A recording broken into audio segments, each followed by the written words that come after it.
Hii ni UNG Digital. Mimi naitwa kwa majina yangu ni matatu.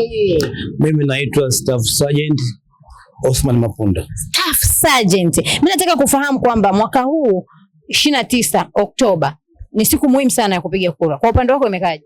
Mimi nimekaa vizuri. Mimi na familia yangu moyo kwa moja tunatiki. Unaenda kutiki?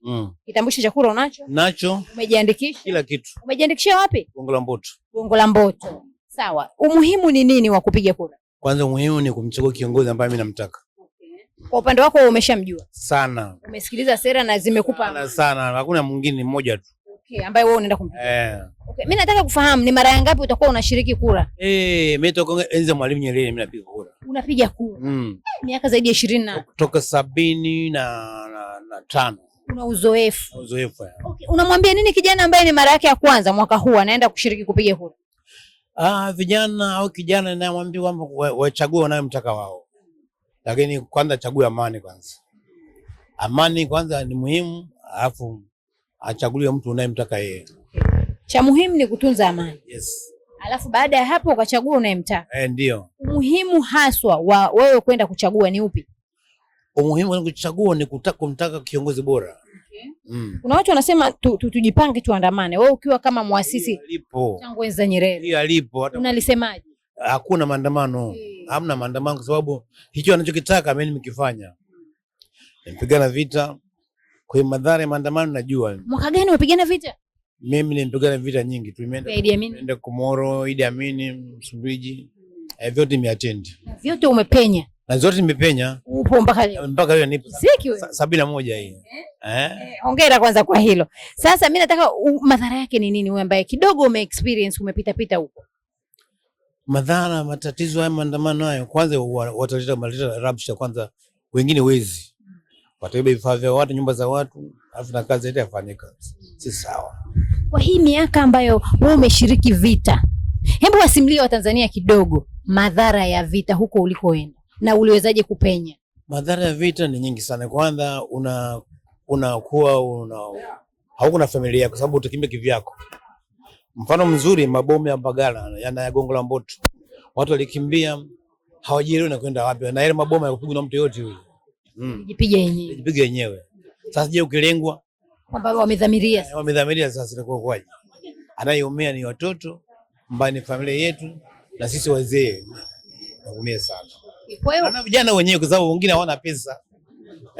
Raha ya vita uwe na pesa. Raha ya vita uwe na pesa. Raha ya vita kwanza, raha ya vita ni madhara, tutakuna raha. Raha ya vita haina raha. Ni machungu. Kwa huku uliko wahi kushiriki kwenye vita mbalimbali, ni kipi ambacho kilikuumiza ambacho kila ukikikumbuka unasema sitamani vita nchini kwetu? Kupoteza rafiki zangu. Wa karibu. Ndio. Walifariki. Kutokana na risasi, mabomu. Ndio. Kwa hiyo wewe ukiwa kama shuhuda unaiambia Tanzania tunahitaji amani. Tanzania ni amani mpaka mwisho. Kuanzia Mwalimu Nyerere amehubiri amani, nchi yenyewe tulipata uhuru kwa kuomba. Maana tunataka nchi yetu utoe uhuru akutupatie. Kwa hiyo from there amani inatawala mpaka leo hii. Kasa leo mtu alileta matatizo mengine tena mesielewa kweli. Tangu uhuru hatukutaka vita. Tangu uhuru vita tukupigana ni vitu tuliopigana sisi na kuwasaidia wenzetu au kuikomboa nchi za kusini mwa Afrika hizo. Tunafanya hao ndio wanafanya kazi. Lakini vita actually sio nzuri kwa nchi yetu, sio nzuri. Sasa neno lako la mwisho la wito pia kwa yule ambaye labda amezaliwa juzi 2090 wa 80 ambaye hakukuta vita wala rafsha hata ukusaidia tu huko kusini hawajawahi kuishuhudia, unawaambiaje? Nawaambia wasikilize maneno ya watu ambao hawajitakii mema Tanzania. Kuna watu wengine wanakaa nje ya nchi. Hapa hana mke, hana mtoto, hana nini.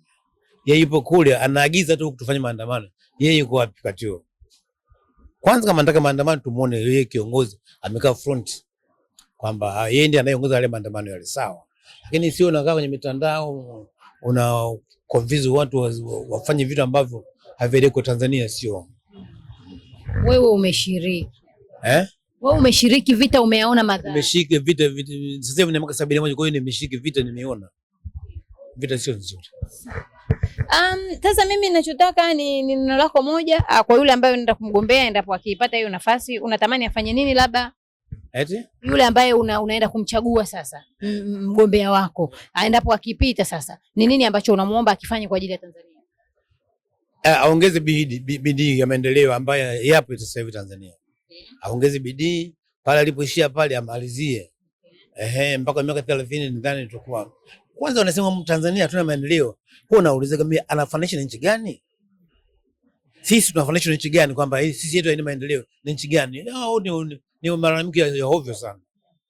Mama anamwambia afanye kazi vizuri. Simu yangu iko mbele, simu hapo. Tuzunguka hazina maendeleo. Unafananisha na nchi gani? Leta simu yangu hapo. Mpe mzee simu yake bwana. Mzee ana mengi ya kutuambia. Ndio. Taka mimi nimuoneshe kwamba nani fanya usi kwenye kamera hapo.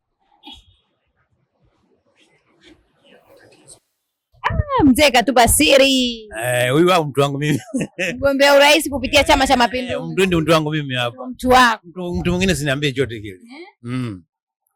Mtu asikwambie chochote. Asiniambie chochote kile. Umeshaona makubwa aliyofanya. Mama amechapa mwingi sana.